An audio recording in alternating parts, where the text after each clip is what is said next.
Hello students, स्वागत है आपका प्रे फॉर आइजा के प्लेटफॉर्म में। आईआईटी 2026 की सीरीज में हम पहला क्वेश्चन लेके आए हैं जनरल ऑर्गेनिक केमिस्ट्री का। यहाँ पे मैं आपको ऑर्गेनिक केमिस्ट्री के इंपॉर्टेंट क्वेश्चन करवाऊंगी, जिसमें से सबसे पहला टॉपिक हमारा जनरल ऑर्गेनिक केमिस्ट्री का है, जिसमें हमारा आइसोमेरिज्म जो सबसे ज्यादा पूछा जाता है। सेकंड मैंने लिया है हाइड्रोकार्बन, जिसमें रिएक्शंस आपको मल्टीपल रिएक्शंस पूछी जाती हैं। तो सबसे पहले हमारा क्वेश्चन देखते हैं। Number of geometrical isomer possible for the given structure. हमें जो स्ट्रक्चर दिया हुआ है इस पे हमारा ज्योमेट्रिकल आइसोमर कितना है। तो जीआई जीआई फाइंड करने के लिए सबसे पहले जीआई हम देखते कैसे हैं। तो हमारा जो कार्बन कार्बन होता है इसके बीच में डबल बॉन्ड होना चाहिए जीआई के लिए, पहली कंडीशन। दूसरी कंडीशन होती है जो कार्बन कार्बन होता है इनके बीच में, इनके जो बॉन्ड लगे होते हैं, जो आपके एटम लगे होते हैं वो सेम नहीं होने चाहिए। यानी कि अगर आपका एक कार्बन में दो सेम एटम लगा हुआ है तो ये आपका जीआई शो नहीं करेगा। लेकिन अगर यही आपके एक कार्बन में दो डिफरेंट एटम लगे हैं, यानी कि ए बी लगा है इधर और इधर लिखा है बी ए, तो ये आपका जीआई शो करेगा। ये आपका ट्रांस होता है, ट्रांस जीआई शो करेगा। एक ट्रांस होता है, एक सिस होता है। ठीक है, सिस में क्या होता है आपका कार्बन कार्बन में सेम साइड सेम ग्रुप होता है, और ट्रांस में होता है दोनों एक दूसरे के अपोजिट होते हैं। और अगर आप में एक ही कार्बन में तो सेम ग्रुप लग गया तो वो आपका जीआई शो नहीं करता है। तो चलिए अब हमारे क्वेश्चन में देखते हैं। हमारी कार्बन कार्बन की सबसे पहले यहाँ डबल बॉन्ड दिखा हमें, हम देख लेते हैं। यहाँ पे हमारे 3 डबल बॉन्ड है। ठीक है, अब कंडीशन पहली हमारी फुलफिल हो गई। दूसरी कंडीशन देखते हैं। दूसरे में क्या है कि हमारा सेम नहीं होना चाहिए।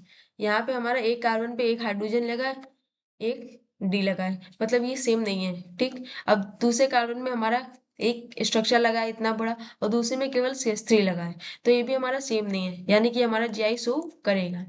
सेकंड देखते हैं। यहाँ पे आपका CH3 लगा है, यहाँ पे आपका हाइड्रोजन है, दोनों डिफरेंट है। बट इस कार्बन में आपका स्ट्रक्चर ये वाला और ये वाला सेम है। और मैंने क्या बोला था कि सेम एक कार्बन में सेम एटम नहीं होने चाहिए, तो ये आपका जीआई शो नहीं करेगा। सेकंड, यहाँ पे CH3 लगा है और एक डिफरेंट ग्रुप लगा है। इस कार्बन पे एक में डी लगा है, एक में हाइड्रोजन लगा है, दोनों डिफरेंट ग्रुप है, यानी कि ये भी जीआई शो करेगा। तो फाइंड करते हैं GI. Formula of GI equal to 2 की पावर n। n क्या है, जितने हमारे कार्बन कंपाउंड जीआई शो कर रहे हैं, तो 1 2, तो 2 की पावर 2 इक्वल टू 4। तो क्या बोला है, number of geometrical isomer possible for the given structure. कितने पॉसिबल है, 4। नेक्स्ट क्वेश्चन, अब ये है हमारा हाइड्रोकार्बन का। हाइड्रोकार्बन में बच्चों को प्रॉब्लम आती है रिएक्शंस में, और जब वो आपको मल्टीपल रिएक्शन दे देते हैं तो वहां पे और आपको प्रॉब्लम होती है। तो आपको यहाँ दिया हुआ है रिएक्शन और पूछा है the chemical reaction above A and B. जो आपको ए और बी है वो आपको बताना है। तो सबसे पहले आपको यहाँ क्या दिया हुआ है, N2+Cl- बेंजीन, यानी कि BDC। और BDC का हम लोग बेंजीन में कन्वर्ट करने के लिए क्या करते हैं, रिडक्शन करवाते हैं। रिडक्शन करवाने के लिए यहाँ हमारे लिए सबसे सुटेबल क्या है।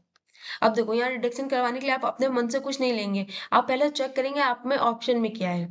तो CH3CH2Cl नहीं, H3PO2 हाँ ये होता है, H3PO2 ये होता है, ये नहीं होता है। तो यहाँ से आपका ए और डी एलिमिनेट हो गया है। रिडक्शन के लिए हम लोग यूज करते हैं H3PO2, जो कि हमारा ए है। ये हमारा रिडक्शन करके N2 को बाहर निकालता है, क्या बनता है हमारा बेंजीन। अब उसने सेकंड स्टेप पे हमको बोला है, एक उसने एक बी कंपाउंड लिया है और एनहाइड्राइड AlCl3 की प्रेजेंस में उसने लगाया है बेंजीन पे एथिल ग्रुप।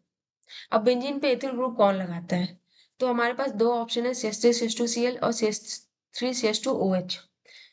तो यहाँ पे आप जब देखेंगे CH3CH2Cl, तो जब आप CH3CH2Cl और एनहाइड्राइड AlCl3 लेते हैं तो यहाँ पे हमारी रिएक्शन होती है फ्रीडाक्राफ्ट। फ्रीडाक्राफ्ट